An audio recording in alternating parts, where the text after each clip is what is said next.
welcome NoDQ Galaxy. We are back with the NoDQ review number 43, and it's the new year 2019. And here they are, Big G, TJS, and Aaron Rift. Happy New Year. TJS, what's up? Man, not Raw ratings, that's for sure. Ooh. Yeah, I'm doing well. New Year's was good. It was good. It still feels like 2018, but that's fine. I'm excited to talk about these topics. One of them's pretty unfortunate, but we always have a good time on the review, even during the morbid times. So I'm ready. Let's do it. Positive energy. Big G, what are you covering up my shirt for? All right, I'm doing good. Hey, I'm just posing. No, I'm kidding.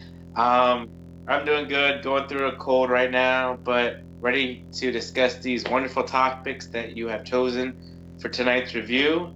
And Big Boss Man, Aaron Rift, how are you doing? Well, let's try like medium boss man at best, but I'm doing very well. It feels like it's been a year since we've done the NoDQ review. I'm happy to be back here.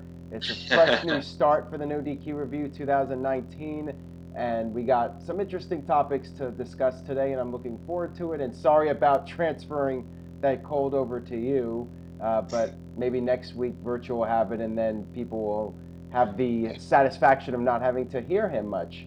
We'll have to wait and see what happens with that. I think that the tides have turned with that.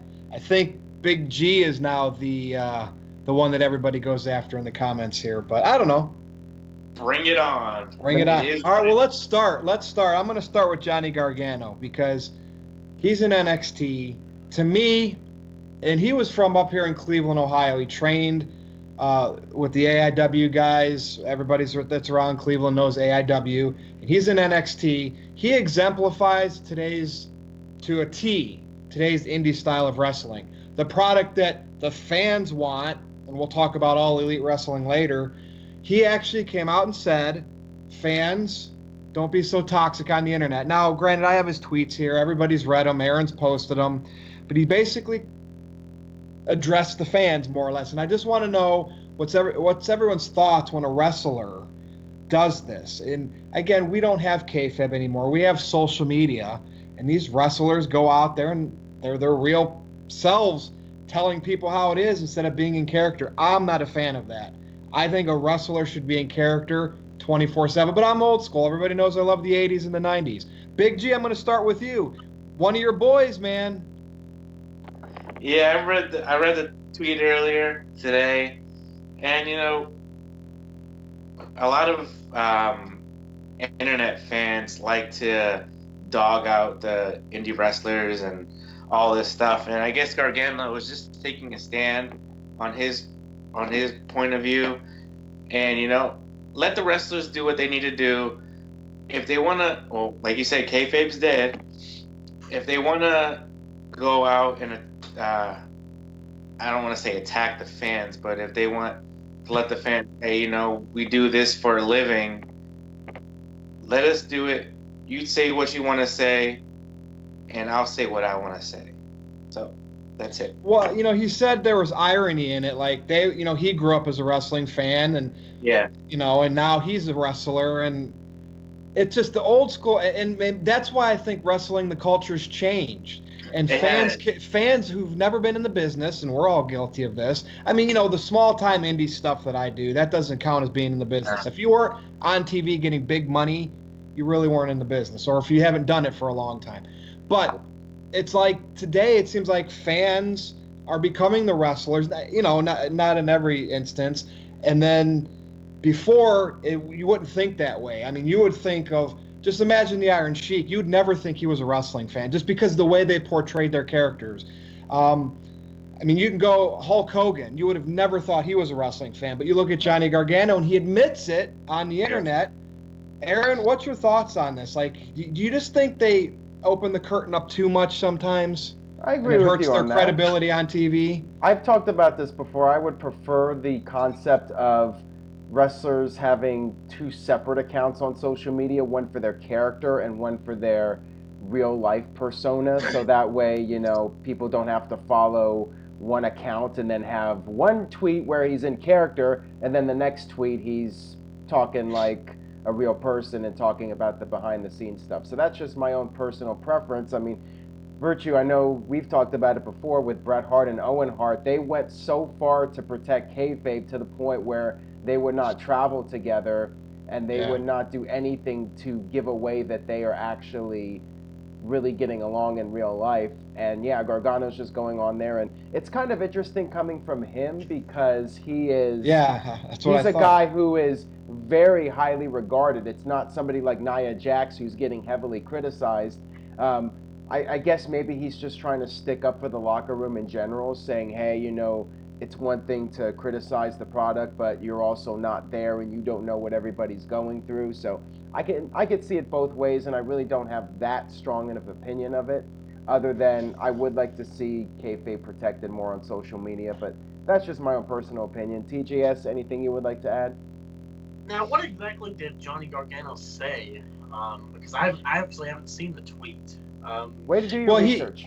He just basically said that, you know, the toxic wrestling fans that go on there and say you're not good at what you do, you know, specifically targeting people that have never worked a match or have trained, you know, fans. But that's the thing, as a fan, you do have the right to go and say whatever you want. Now, everybody knows there's a lot of fans that I've been against, but at the same time, I've never said you still can't voice your opinion. So he basically just said, stop the toxicity. I don't even know if that's a word. Just to paraphrase the whole general song and album. Yeah. Basically, that's what he said. You know, just keep cool. Let's see let's all be together. Let's all love this together. You know what I mean? Don't be so negative. That's basically what he said. I mean, I think it's like you said, Virtue. I don't like the wrestlers saying that they're fans of wrestling, because to me that comes off as Bayley's gimmick, which I'm not a fan of, and Sasha's gimmick, where she's just like an Eddie Guerrero mark, and it just gets on my nerves. They are superstars, so I feel like they should act like superstars and not like fans. Big G? Did you? All wrestlers are I don't want to say all of them were fans of wrestling when they were growing up, but in some way or somehow, they had to watch wrestling back when they were younger to be inspired to become wrestlers. I get it. Use the Chris Jericho. Superstars. Use the Chris Jericho, Shawn Michael model. But the thing is, Jericho never came across as a fan. He came across as that was his mentor. Yeah. Or his idol. But it just annoys me, like, because they'll show like pictures of Bayley with Jeff Hardy or whatever, and I'm just like, come on, like, she's undermining herself by just being like, oh, OMG, it's Rey Mysterio, I'm so cool. It just bugs me. And it's like Aaron said, I think that they need to have two separate social media accounts, one for the character, one for their real life, not real life persona, but their real life. You know, so we don't see pictures of Braun Strowman and Roman Reigns together when they're in the middle of a feud. Right. Like, it just kills the kayfabe, and it's like, it's pretty much just telling people that your show's fake, just like when Vince came out and said, what's going on with Monday Night Raw?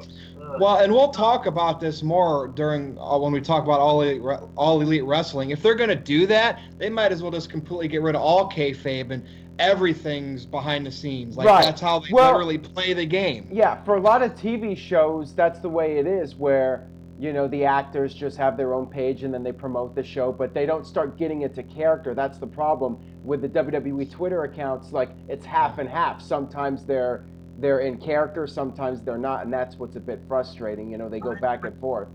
Bryan Cranston never tweeted like, Gus just slit someone's throat with a box cutter. Exactly. Now, like, come on. Big G, you were going to add some more, or no? No. I'm just thinking, I mean, yeah, people have more than one Twitter account, but I think it's kind of difficult. I don't think it would be difficult, but having two different ones, I don't know. I think that's just too much. Well, let's talk about this. Wrestlers, it seems like, unless we're being worked, you're now using their Twitter accounts, Velveteen Dream, Nia Jax, to get themselves over with management or in the doghouse. So recently, and everybody knows what happened with Velveteen Dream, and he deleted those tweets, basically, take me up to the main roster, I'm your man, which he's exactly right, by the way. Right. Vince McMahon better be listening to him. But Nia Jax said, we here too. Obviously, they tweeted something or put out a list of accomplishments for females for 2018, and of course, Nia pulls the race card, so to speak. They're all white females. So Nia posts that, which it seems like she's gets her way often. She'll go on a sabbatical because she wasn't happy with the storylines. All these rumors, and then all of a sudden Nia's in a big angle. So is it because she's related to The Rock? Probably. Ty Dillinger, who's never on TV, comes out against Nia and says, "Just be happy you're on TV." So so there's a whole other side of this too, where wrestlers are trying to use it to say, "Hey, pick me. I'm just as talented as the people you're choosing." Big G, what do you think on this situation? Did you read up on Nia and Ty Dillinger? Okay. I did. Nia Jax said we're here too, and like it had a picture of Charlotte, Becky, the Iconics, and I think Ronda Rousey or somebody else. And then you had like an emoji that was supposed to be Naomi and Nia, all the other races that are on the main rosters. I don't know if she's trying to get attention or what she's trying to do, or draw heat to get her even more noticed, even though we know she's the cousin of The Rock. And like you said, she's in a big angle right now, with she's in an angle with Ronda Rousey again. And Ty Dillinger, he basically, like you said, hey, I'm here, put me on TV. If Nia Jax is not satisfied with her role with WWE, after her contract comes up, whenever it does, go and do something else, pursue something else if you're not happy with it. Let the other people who want to be on TV that they think they deserve a spot, put them on TV, like Taya Dillinger. Well, it seems like Nia uses every opportunity, the haymaker to Becky, going on a hiatus for a couple of weeks, doing this on Twitter. It just seems like she is playing a political card. And does that still, Aaron, do you think that still exists to a degree, the political part? Well, I'm just really intrigued by this because did she get permission for it? And if so, why would WWE allow it? Because she's basically calling out the company, and to me, that's not good for WWE's image. They're very politically correct and careful about their image, so why would they approve something like that? And then the question is, if it wasn't approved, what is she thinking? Does she think that she's bulletproof and she's not going to get fired because then she could just say, hey, they fired me because I was standing up for racism or something like that? So I don't know what she's trying to pull here. I don't know the circumstances, what's going on, but it did result in some extra traffic for NoDQ, so I'm happy about that. It got some traffic on a day that otherwise would have had very little website traffic since it was New Year's Day. As far as Ty Dillinger goes, I mean, I understand him just trying to take advantage of the situation and get some people talking about him. He needs it way more than Nia right now. TJS, any other thoughts you have on it? What was the main event of Raw this week? Did you guys watch? Do you remember? It was a tag match. Yeah. Who was in that? Ronda Rousey, Natalya, Nia Jax, and Tamina, right? And nothing against the girls, but why do they kick the show off with the cage match? Remember when they used to have the best thing at the end? They don't care about that third hour anymore. They figure people are sleeping already. Well, what I'm saying is Nia was in the main event of Raw, yet she's still complaining. And I just want to say, it doesn't make any sense to say hashtag we here too. It should be we're here too. And we know you're there, Nia. There's no way we can miss you. Well, and again, we here too, that's like thug. I mean, you know what I mean? I mean, maybe that's Samoan, like Usos, we here too. But like, that's how it came across to me. Yeah, and the thing is, the people that were in the photos that they showed, Carmella, Charlotte, Becky, all of those women had a tremendous 2018. Whereas, what did Nia, Ember, Naomi, or what did they do in 2018? They didn't win a title. They weren't in any big angles. Well, that's her point. I bet you that's her point. Why aren't you pushing other minorities? Well, wait a minute. The Iconics were in that post by WWE also, and what did they do, really? Yeah. True. Because they're iconic. It's 20. TJS is 2019 now, and it's only going to get worse with social justice and rights and equality. And I'm for all of that stuff. But like, do we have to go from one extreme to the other? You know what I mean? I think that it's based on talent, and you're not going to get pushed just because of your skin color or whatever. I know. Like, Well, some people. Go ahead. I understand that WWE wants to be diverse, but I mean, I think that it should go by talent, and they Right. shouldn't just push white women or black women or Asian women. I think that it should, whoever's the talented, I think the best in the world and the company should be the champion. That's Right. that's how I see it. So. Good points. And But I think you some say of. Brock Lesnar is the best in the world. Okay. Well, and the thing is, with Brock Lesnar being the Universal Champion, he's as white, blonde hair, blue eye type guy as you can get. And I mean, they just don't do themselves any favors, you know. Like why, you know, for instance, is Bobby Lashley not pushed just because he's boring? You know, probably no one's really gotten behind him. But there's groups of people that will pull the race card. So, but he's got the look. So we can go on. I don't like talking about this type of stuff because you always offend somebody. So let's move on to something unfortunate. And of course, today I'm looking on social media. We can't even get into the new year a couple of days without someone passing away. Mean Gene Okerlund. And he was only 76. I thought he was like 80, 85. And 76 just seems so young. And of course, the internet blew up. So much respect for him, kind of like when Bobby Heenan passed away. And he was one of the best. I posted, I immediately went on and I had to go look at one of his, you know, how he did his interviews with the wrestlers back in the late 80s, early 90s. And I had to find one with someone that really wasn't known for their promos. And there was one with Sid Justice. He made those type of guys look so good. I don't know if it's just the way he presented himself as an interviewer, because we know Sid screwed up live all the time. And Right. A lot of his with Mean Gene were good. Right. You know what I mean? And yeah. And of course Jericho and Iron Sheik called him Gene Mean, and that's just stuff you'll never forget. Aaron, this sucks. It seems like we talk about death too often, but again, there's been a lot of people in the wrestling business. Yep. A lot of people getting older. Yeah, it's inevitable that you're going to die, unfortunately. That's a morbid thing to say, but it's true. With that being said, it is sad to see Gene Okerlund go, and I would consider him to be the greatest guy to ever interview wrestlers. And I think the reason was that he was able to get the storylines across. He would actually carry on a conversation with the wrestlers.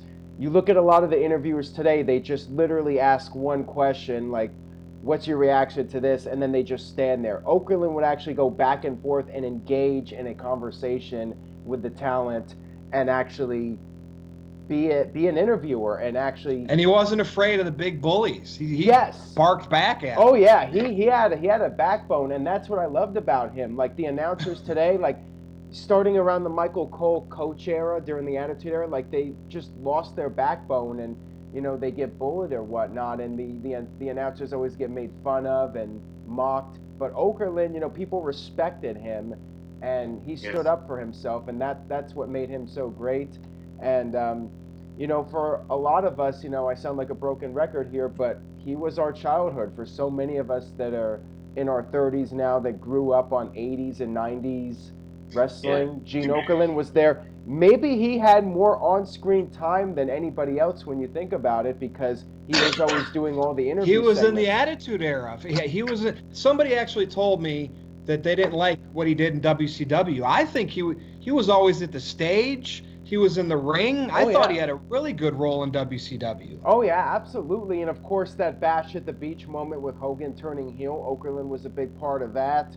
He was doing all those interviews with Ric Flair during the Horseman NWO feud. Do it, Aaron. Do your favorite intro to Mean Gene. Even better than Hogan. Come on, Ric Flair. I can't do that. Mean, woo! By God, woo! Gene. That was good. It was great. Like every Monday night he would do that, and it was awesome every time. Just so many great memories with him, and he's definitely one of the all-time great non-wrestler personalities. So TGS, I know you're a bit younger, but are there any memories of Gene Okerlund that stand out to you?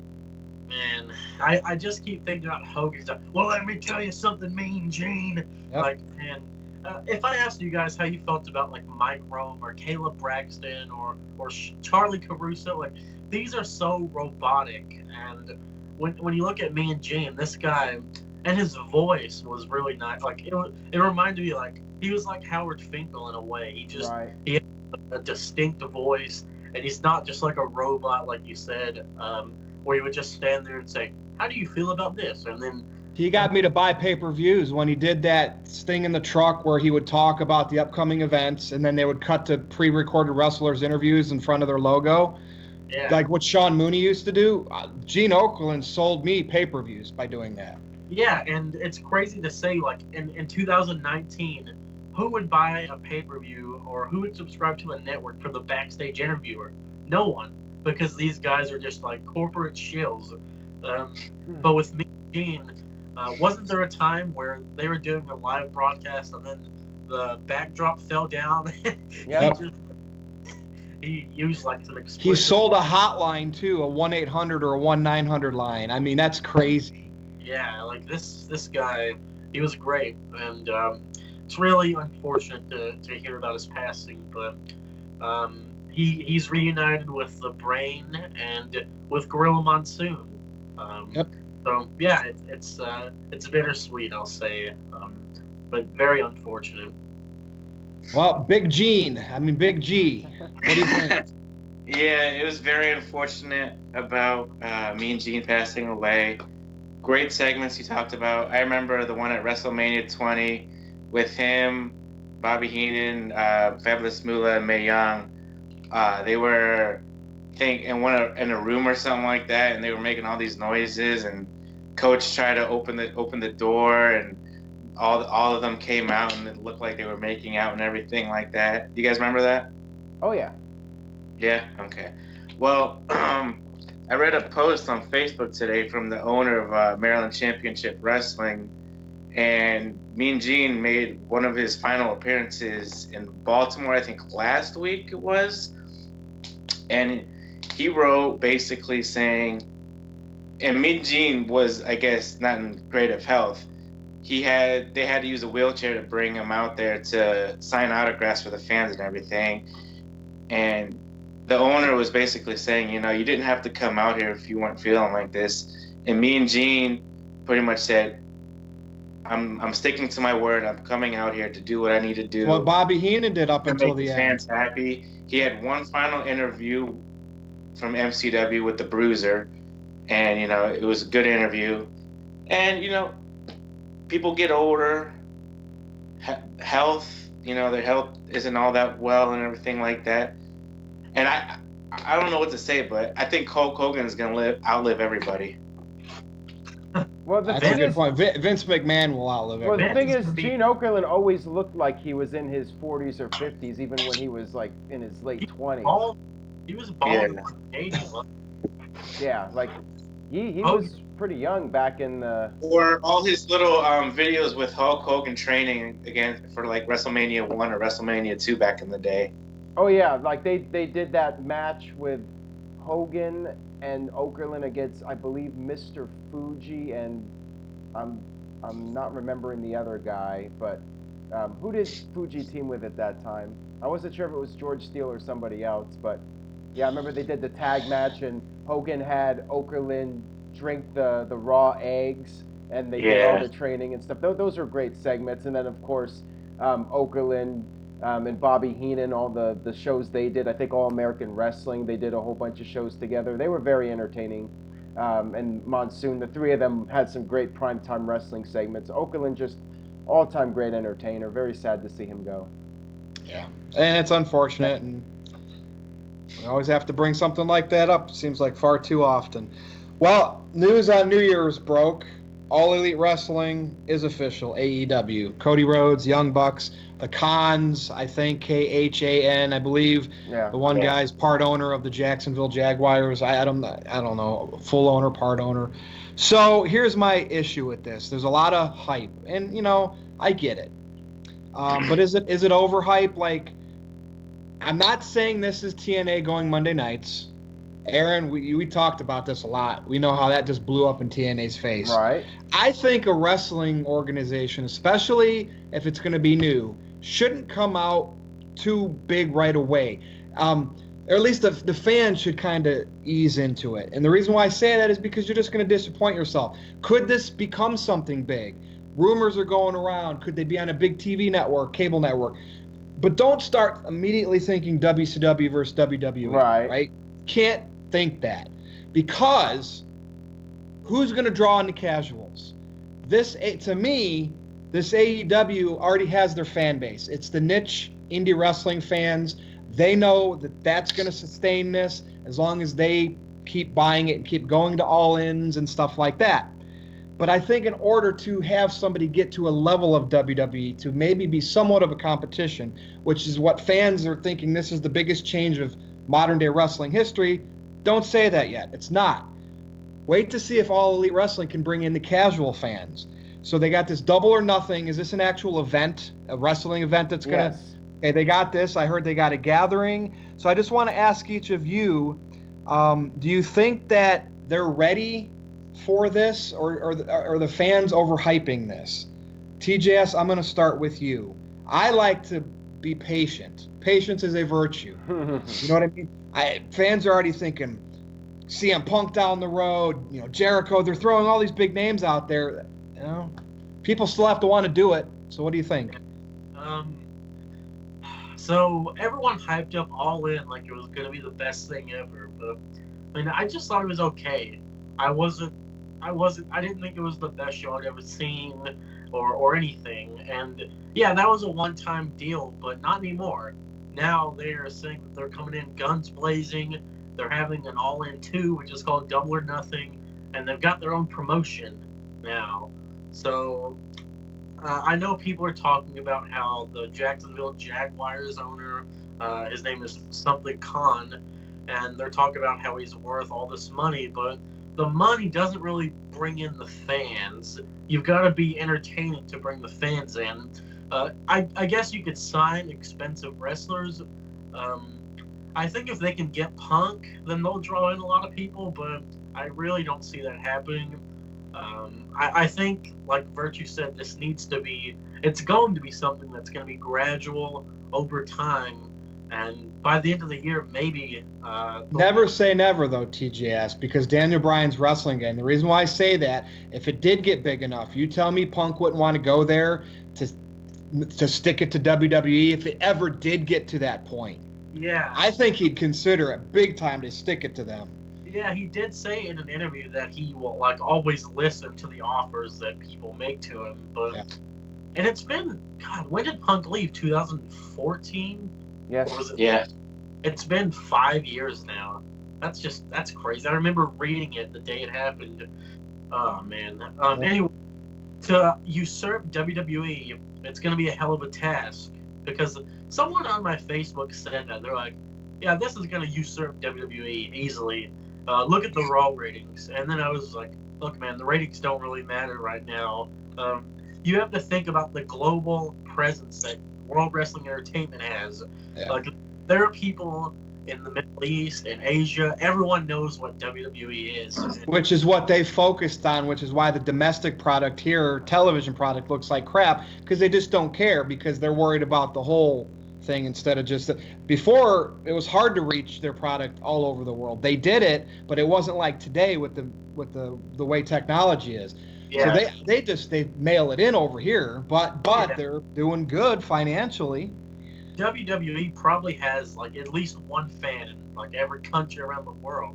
I mean, you saw their social media, their YouTube, their Facebook, the network, everything. I say it all the time. WWE, Vince is just swimming in cash right now, and he's laughing at us for making this video probably. But yeah, it's going to take a lot of work if they want to get to WWE's level and actually compete with them.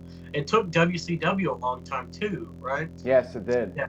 A lot of Ted Turner's money bringing in the big acts that people kind of grew up in the 80s and 90s knowing, and then then it was cool. I remember in high school, people that didn't like wrestling were still wearing NWO and Austin shirts, because how trends go, right? Right. I just don't see that right now. I think if you're wearing a Bullet Club shirt or Cody Rhodes or anything like that, you're a wrestling fan. You're not a cat. And so they got to, Aaron, what's your thoughts? I really think they got to figure out a way to get casuals. I mean, and WWE's big time to blame for that because it seems like they've mailed it in as well. Right. Well, I think the important thing is that they get a TV deal, and I've heard there's been talk about networks being interested, but being interested in actually coming to an agreement and having a full-fledged weekly television show, that's a lot of work. They pulled it off with All In, but that was one show.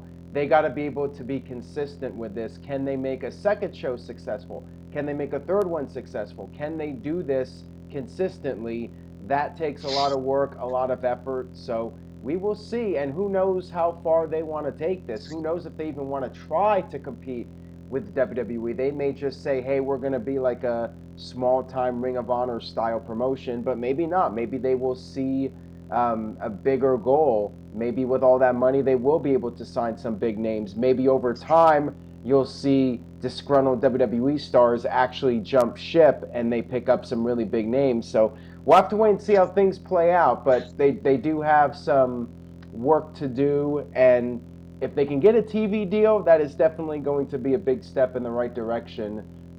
And I'm definitely curious to see how things play out with this promotion. At least it's getting us talking. Yeah. It's creating some kind of buzz, which is something that we've needed for a long time. But we hope it gets big, Aaron, because we want WWE to feel just a little bit threatened, because last time they were threatened, Vince McMahon created the Attitude Era. Now, I'm not saying we have to have that again, but it was something different for the time that was interesting. And I want whatever the next era would be that WWE needs to do to be revitalized. Maybe something like this will, down the road, give WWE that need to do it.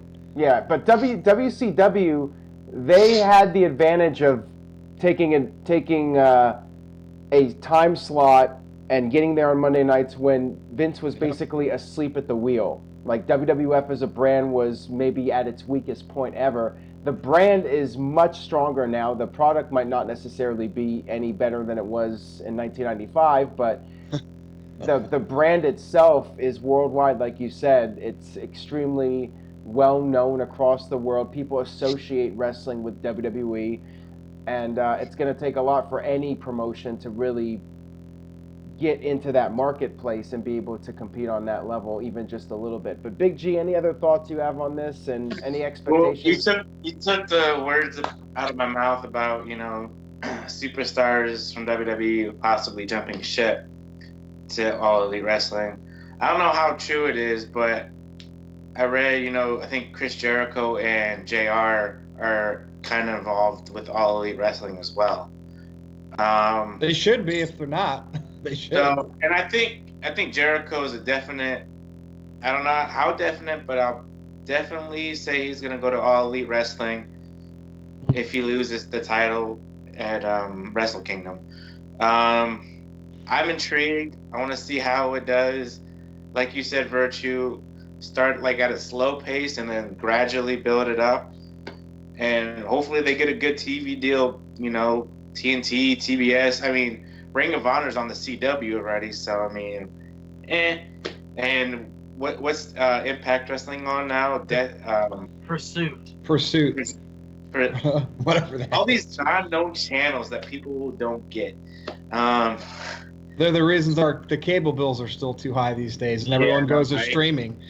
Other than that, I mean, good luck to Cody, the Young Bucks, Adam Page, Brandy Rhodes.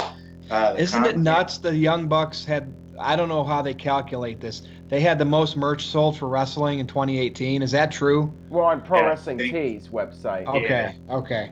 Well, still, and I guess you can't count that against WWE merch. When you go to a WWE event, you see a couple people here and there wearing Bullet Club shirts. So well, and they're indie wrestlers. They're indie wrestlers that have their merchandise in major stores, like at malls. Hot Topic.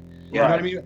15 years ago, would you think indie wrestlers would be able to do that at that level? Where stores, they have a big chain, are putting their products on their T-shirt wall? So that's impressive. Yeah, it worked out for them. And Young Bucks made the #1 spot. And yeah, the NoDQ brand just barely, didn't make the top 10, but, we did pretty well. Top 11.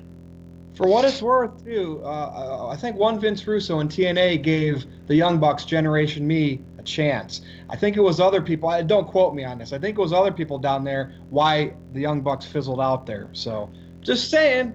Look how big they are.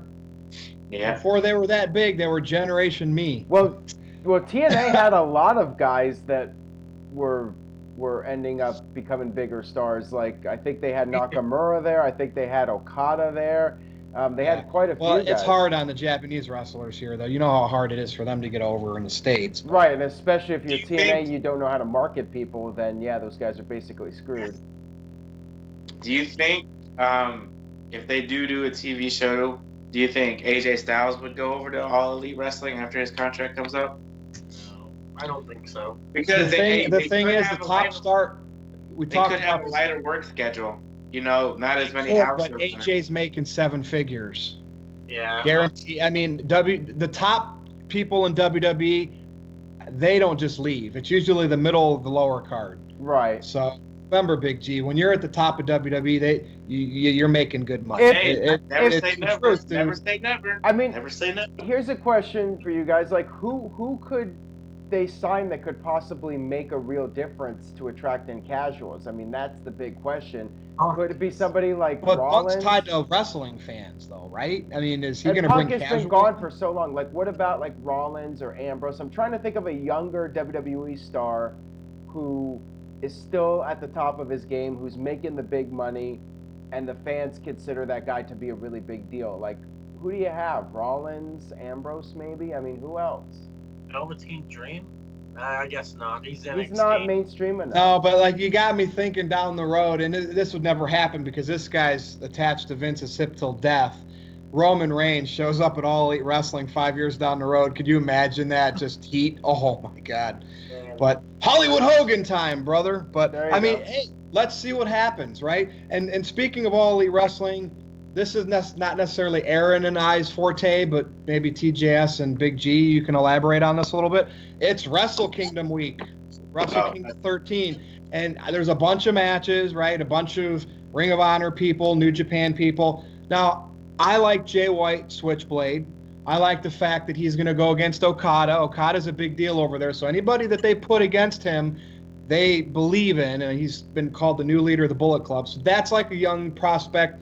The last year I've been watching and I've been praising on the internet. So if you think that I'm only a WWE shill, check again. Why am I interested if it all for New Japan Pro Wrestling or whatever it's called, Wrestle Kingdom, what's their other shows' names there? Can you even name them? They're weird names, but this is Wrestle Kingdom time. Jericho. That's why I'm remotely interested in it. That's why I wanted to bring it up. Big G, what do you think, man? Any interest in this or? No, not really. Wow. I know our time it's like 3 a.m. Eastern here or whatever. So my ass is gonna be asleep. I might watch the recap the next day, the highlights here and there, but other than that, I really have no interest in New Japan Pro Wrestling. But so not even the Jericho, and who is he going to lose the IC title and then show up at the Royal Rumble later in the month? Maybe. Who knows? That's so like I said, I'll probably just watch the highlights the next day, but that's about it. Okay, CJS. I'll be setting my alarm and I'll be getting up for this, or I just won't sleep that night. I watch Die Hard. Yeah. I watch I only watch like 1 or 2 New Japan shows a year, but I really like the Tokyo Dome show. It's always like last year was the first year that I watched it, and it did not feel as long as it actually was. Those matches flew by so quick. It's such a better paced show than WWE, and I love the Tokyo Dome. I've been in that arena, and it's awesome. I saw a baseball game there. Nice. It's a beautiful venue, and the shows, man, I'm just super excited for it. I think they flow way better than WrestleMania because those shows are like 6 hours and they feel like 12 hours. These shows, if you watch it live, just like here's what I hate, TJS. I hate as it's happening or that whole day after the people on Twitter, the fans, just acting like they're making it the next WWE of the world, and it's the greatest thing ever. Look, that's your cup of tea. You love the people that praise it. I get it. You love 30-minute matches. You love a million false finishes. You love shoot-style wrestling where the guys literally have to be iced down after the match. Some of them get hurt. Takahashi broke his neck. Okay, let's be honest. Strong style, people get injured more often and can't work for, we talked about that before, and can't work for months and months and months, whereas at least old school wrestlers that got hurt that did the old style slow matches, they could work with sprained ankles and because they would work the match to favor their injury. So I just, it's the fans that overhype. That's why I put it in there with the AEW segment. It's that's the overhype. Like, I don't mind something slowly building to something big. That's how things get big. You got to have a grassroots movement. Well, the reason that I don't watch too much New Japan is, like you said, Virtue, the 30-minute matches and everything. I can only handle so much at a time, and I consider Wrestle Kingdom, for me, it's a yearly tradition now. I'll just watch the show, and maybe I'll be captivated. Maybe I'll want to watch more New Japan, but I don't think so. I think a big reason that I watched last year was Jericho. I mean, he draws me in, I have to say. Yeah. All right, Aaron, I know that doesn't necessarily bring in site traffic for you, but any thoughts on this?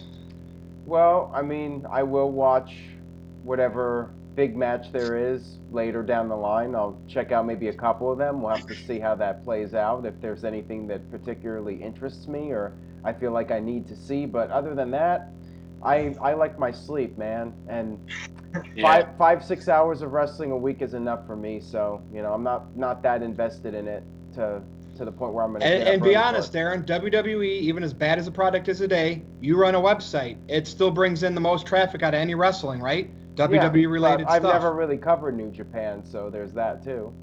Yeah, but you are smart enough to know if it brought clicks or whatever, you would be covering it. And you not covering it because it's not there. It's a niche. I also have to have a passion for it too, and I really don't, to be perfectly honest with you. Okay. G? Now, what I am excited for, it's off topic, but it's NXT TakeOver UK Blackpool next week, Saturday. I am excited for that. It's at 1 p.m. Eastern our time. I don't know about Pacific time. It's on it's an actual network event? Yeah, it's an actual network event. I'm looking forward to it. I'm more excited for that than Wrestle Kingdom. So, well, there's TJ Yawn over there. All right, well, good to know. I didn't even know about that. That's the NXT UK takeover, just with their people. Okay. Yeah, they got like five. Pete Dunne, Tyler Bate. It's 5 matches, so okay. It's gonna be. Who's the women's champion over there? Rhea Ripley. Okay. Big G, I actually watched an episode of NXT UK, and it actually wasn't that bad. I just like messing with you. It wasn't so bad. I think when they stop releasing 2 episodes a week, I think I might start watching it, because I can't do 2 episodes. That's too much. It's because they tape it like NXT. You know, I think they tape it in a month in advance, and they have so much time on the network. They just air 2 episodes on there at once. And I mean, you don't have to watch both episodes that day. You know, you can watch one episode that day and then next week. You know. Yeah. But I'm glad you enjoy it. You're giving it a chance. Thanks. Yeah, I'm gonna watch the takeover. You guys, Virtue, Aaron, you gonna watch the takeover or no?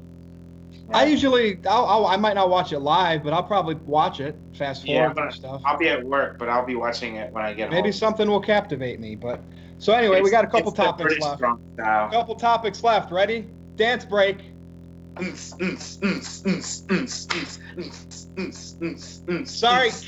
Caitlin, I forgot to do it when you were on before, and we kind of did it at the end, and it wasn't good. So not that was any good. Anyway, yeah, R-Truth and Carmella, at least they're on TV, right? Or more or less, more than Ty Dillinger. So we got to talk about Brock because he's a Universal Champion, but we don't see him on TV. But the reason why I want to talk about him because it's the new year. He is defending the title at Royal Rumble against Braun Strowman. Do you think they're going to add someone else to this match, or you think because I think they're always worried Did they add Cena already? No. No, so it's just Braun, because I think they get worried about Braun blowing up. But then again, Brock's matches have been short recently. So is Brock going to hold this title till WrestleMania? That's my question. Yes. Who's ready though? Like if he didn't, or even when he drops it, we've heard Strowman's been in the mix for a while now. Doesn't seem like he can break the ceiling. Rollins' name has come up since Roman's been out. Who's ready? Who can WWE use Brock Lesnar to the Brock Lesnar rub to get somebody over? Big G, go ahead. You put your hand up. I have a bad feeling. Jinder Mahal. We talked about this on Virtue's Rage last week. Okay. John Cena's apparently being on Raw this Monday, right? You What if think somehow they add him and make it a triple threat match at the Royal Rumble? My concern is Strowman gets blown up, feeling. and Brock's intensity blows Strowman up. If it's scheduled to be somewhat of a short match like Brock's had, it'll be one-on-one. They'll figure a finish out. But if they want to go over 10 minutes, that's what makes me think, oh my God, they're going to add somebody before the Rumble. There you go, Big G. But other than John Cena, I think Rollins is ready to go. You know, they're done with the whole rematch clauses with everybody. You know, and Triple H wants this old Seth Rollins to come out, and I could see Seth Rollins versus Brock Lesnar later down the road, possibly WrestleMania. Who knows? I put on Messenger. I would like to see Pete Dunne versus Brock Lesnar. In my opinion, that'd be a good match. Wow, But there's that that's NXT mark coming out. Woo! That's just me, though. What an extreme. You should have stopped at Rollins because that's a rumored Mania main event. But oh man. Okay, TJS. So like with Roman, with Roman here, it's a whole nother discussion, right? But we saw how Roman would probably still be the champion. And who knows where Lesnar would be right now if Roman didn't get sick. But what's your thoughts on this? Like, can they? And I said when Brock won the title back, I claimed that it was best for short-term stability because I know people hate him, but you put the title on Brock, you let him take it home like he does. Now people want to see him lose even more than they wanted to see him lose before, and it could get that next person white hot. Rollins, really what? I just don't care anymore. Well, wait, Aaron, you don't want Brock to lose? I don't care. I'm indifferent. What? I just don't care about the Universal title anymore. But anyway, wait your turn. TGS, so I'm sitting there seeing this could benefit Rollins. Like Big G, you brought him up. Rollins could be better. People love him. This could be white hot stuff for him, but I don't know. What do you think? Yeah, I think that Rollins is going to win the Rumble, and he's going to face Brock at Mania. At least that's what I hope for. And I know some people are going to say that Seth doesn't have the size for it because he's not as big as Roman was or whatever. But the thing is, Seth is the architect, so you could go with the story that Seth is going to outsmart Brock, get him down to on all fours, and then he could say he's going to stomp his head in, and everyone can't fight when they're out cold. So you could say something like that. Say Seth is just going to outsmart him, and I think the fans would be behind him, and I think it wouldn't be a bad. They would be behind him. I don't. You shouldn't think they would. Oh, did I say wouldn't? No, you said you think they would be behind Rollins. Okay. And in a situation versus Lesnar, they're going to be behind Rollins. I mean, you might have your indifference like Aaron, but that'll happen when you get bored with the product. Yeah, Seth is the ultimate babyface right now, as far as I'm concerned, and Right. we never really got the proper Brock versus Seth match. And you could say that Brock wants his revenge for WrestleMania 31. So, as far as I'm concerned, it's all ready to go, and I think that should be the match. And have Rollins be the Iron Man in the Rumble. There you go. And I think it'll still be a one-on-one with Braun and Brock. I'd like to see Braun win, but that really puts a damper on the Braun or on the Lesnar versus Rollins match. But I wonder if Brock does end up losing to Braun, maybe that's Brock's ticket out since they said no more rematches. I mean, who knows? Right. Go ahead, Aaron. I mean, I know you wanted to move on. But... I was thinking they might do like a triple threat with Cena just so Strowman doesn't have to take the fall, because is Strowman really going to lose yet again to Lesnar? Or is Strowman going to win the title? I don't know. I really don't care. But I do agree, if it's going to be anybody to beat Lesnar, it should be Rollins at this point. Rollins should win the Rumble, beat Lesnar at WrestleMania, send Lesnar packing. But my feeling is Lesnar's going to just keep sticking around and being the champion, and it's just going to be the same tired, recycled pattern over and over again. That's what makes you indifferent then, right? Just because you know WWE, you've covered them, you know what attendance are. I'm just going to say this now. For WrestleMania, I'm just going to predict Brock Lesnar to win. Oh, man. Getting that out. I want to be wrong. Woo! I want to be wrong. So either I get a right prediction or I get the result that I want, which is Lesnar losing. So I like that reverse psychology. So. Yeah, so I'm picking Lesnar for WrestleMania, regardless of who he's facing. Put a stipulation on it, Aaron. No. He has time to think about that. Maybe Interstate Kyle can put a stipulation on it. He usually likes to do that. Does he follow through with those stipulations, though? I know you have, Aaron, with your beard and your hair. Yeah, I think he did. Main event time. Now, I know TJS was asking to put the All Elite Wrestling thing in the main event. Well, they got to earn. They have to earn that, and in time they might. So I came up with this topic, and I'll start with you, TJS. I want everybody's opinion on who they think is the most miscast male and female wrestler currently on the main roster. Sorry, Big G, main roster, because it's probably, for you, it's probably going to be NXT talent. So, TJS, who could WWE look at and cast better, male and female, on the main roster, and maybe get some superstars out of them? The tag teams count? Anything. If you're going to... I mean, I said pick one male and one female, but if you really have a tag team you think could really get over, but you kind of know Vince McMahon's thoughts on tag teams, so beating a dead horse right there. Okay, so are you talking about a repackage here, or just being booked better? Anything that they're currently on the main roster and they're miscast, and you would like to see them like in the main event and the upper mid card, more TV time. Yeah. Okay. For the women, I'm going to say Ember Moon, because I think that she has the look, she has the athletic ability, she can talk really well, she has a cool entrance, she's hot. I mean, she has all these factors, and I think that they could sell like replica, like Ember Moon masks or whatever. I could see kids in the crowd wearing that, and I really like her finisher too. I think that everything about it just screams superstar. And we had her losing to Nia Jax recently, and I feel like she has been very miscast. I think that she's been eclipsed, so to speak. Pun intended. And as far as the male superstar, oh, jeez. I guess it could be Raw or SmackDown. Mm-hmm.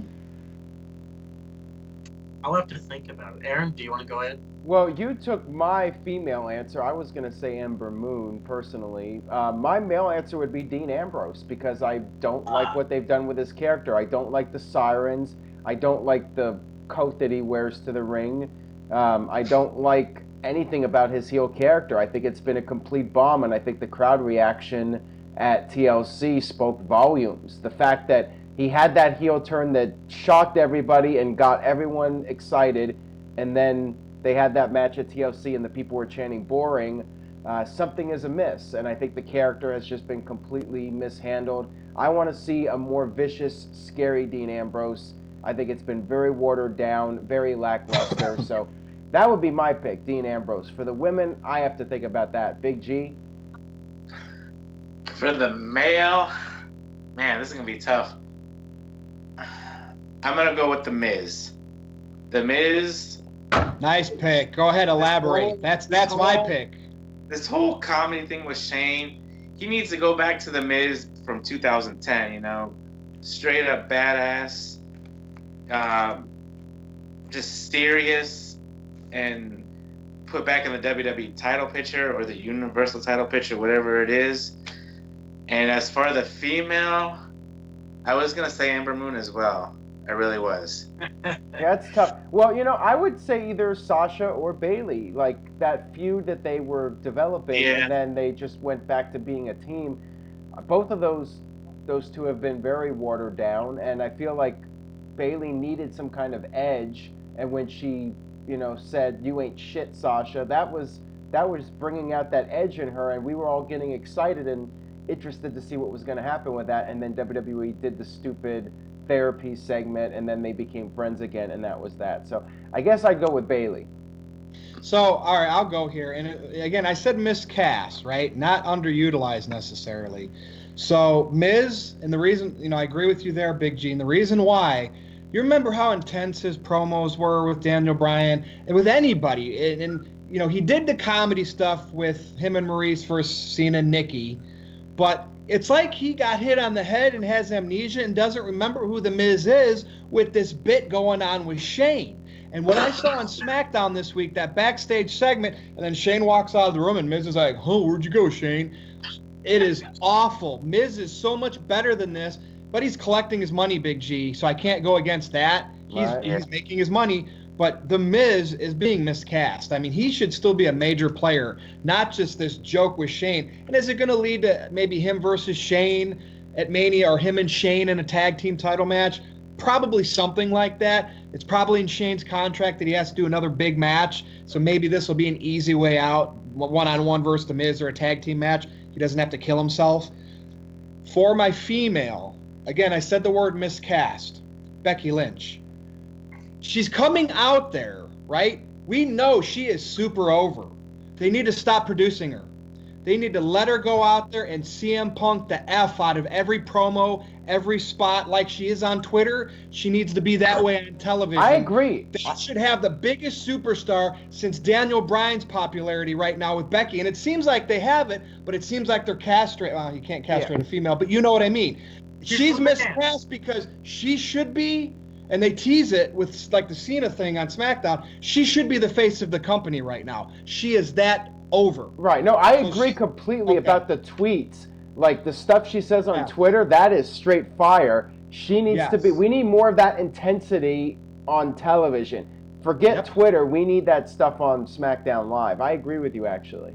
So it was a weird word that I used, but that's kind of where I was going. But I liked everybody's choices. Did you have to go, TGS? Did you say your male?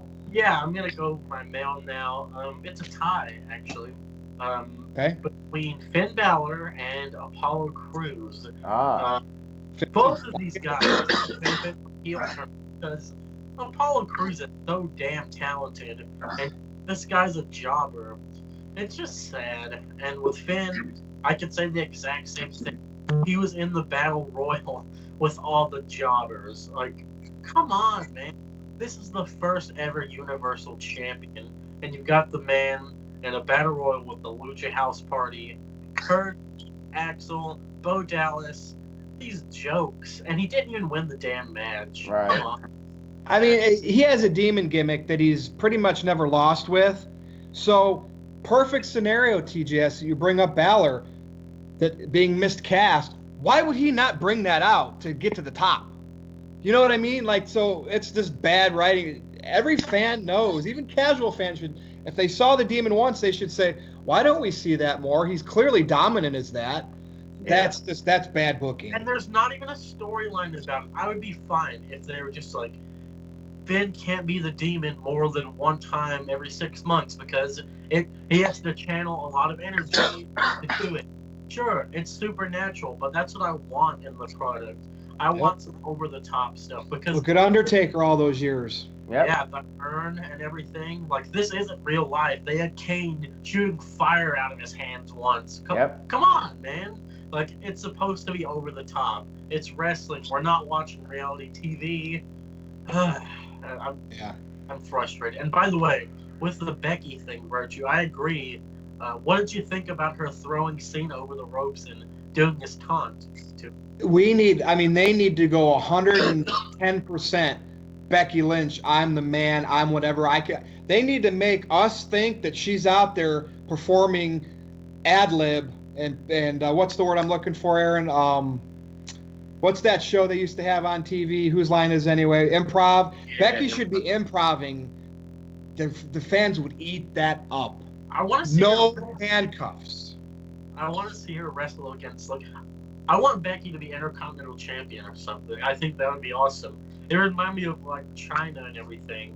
So I mean, I'm all for something like that. And they don't even have to go there. They just need to let her. The script needs to go out the window with her. She would get so. She's already over, but they like to cap it.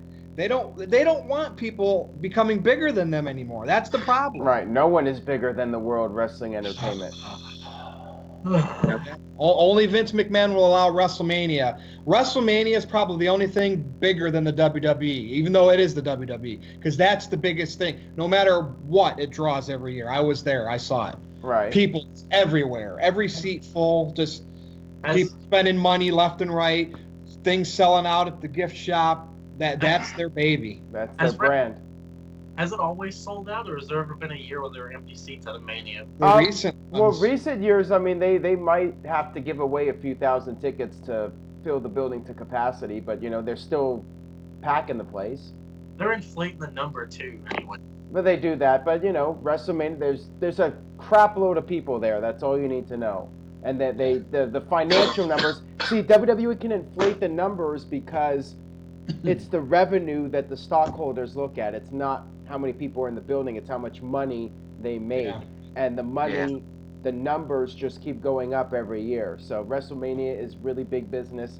You have it where major cities are bidding for WrestleMania now several years in advance. It's just becoming a bigger and bigger deal. The brand is extremely powerful.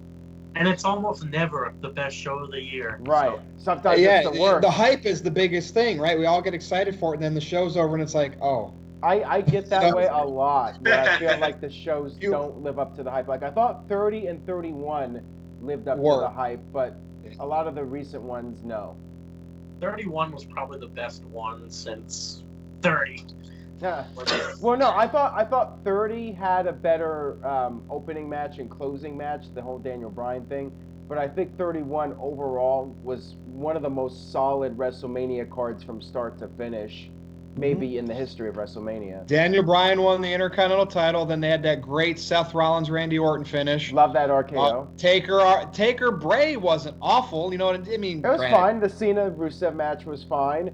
You had AJ Lee's last pay-per-view match. You had The Rock and Ronda Rousey confrontation with Triple H and Stephanie.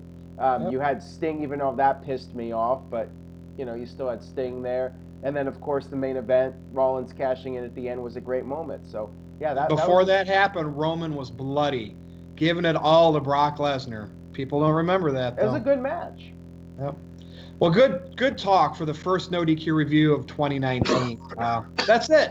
All right. So, everybody, Big G, we'll start with you since you're sporting the Virtues Rage shirt. Well, say bye-bye. /Big G takes you to my Twitter page. Instagram, NoDQ_Big G. Facebook, Jeffrey Hiltel.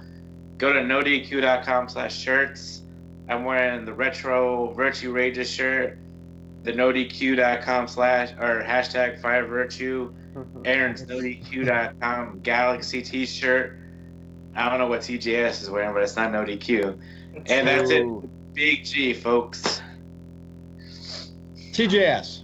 Yeah, it's not NoDQ, unfortunately. However, Aaron's shirt is the NoDQ.com Galaxy shirt. That right there has, if you donate a super chat in November, that could very well have your name on it, folks. So you might want to go purchase one, NoDQ.com/shirts. I believe there's a New Year's sale going on. There is. So think about it. You can get a shirt with your name on it for a discount. Why wouldn't you want that? It's a beautiful design. Thank you. We got plenty of shirts there. And NoDQ.com/TJS. It'll take you to my Facebook page. You can chat with me there. I'm always up for a conversation about good old wrestling. And the same thing for my Twitter, @NoDQ_TJS. And yeah, there you go. The beautiful shot of the NoDQ.com Galaxy shirt. Yep. Amazing. So yeah, the 20% off deal I think is Wrestle Kingdom for the Wrestle Kingdom weekend. It's throughout the weekend. I believe it starts Thursday at at noon Eastern, 10 Central, something, or 11 Central. I don't know, something like that. But it'll be throughout the weekend. 20% off. Use the code Wrestle Kingdom. You can pick up the NoDQ.com shirts, and I should have pens available soon for purchase if people are interested. So stay tuned for that. And of course, NoDQ.com for the very latest wrestling news and rumors. Virtue, let's go ahead and wrap it up. Well, thank you, gentlemen. Obviously, you can follow me on Twitter at NoDQ_Virtue. And you can go to my Facebook, NoDQ.com/Virtue with the lowercase v. So for TJS, for the Big G, and for Aaron Rift, I'm Virtue. See you next week, Galaxy.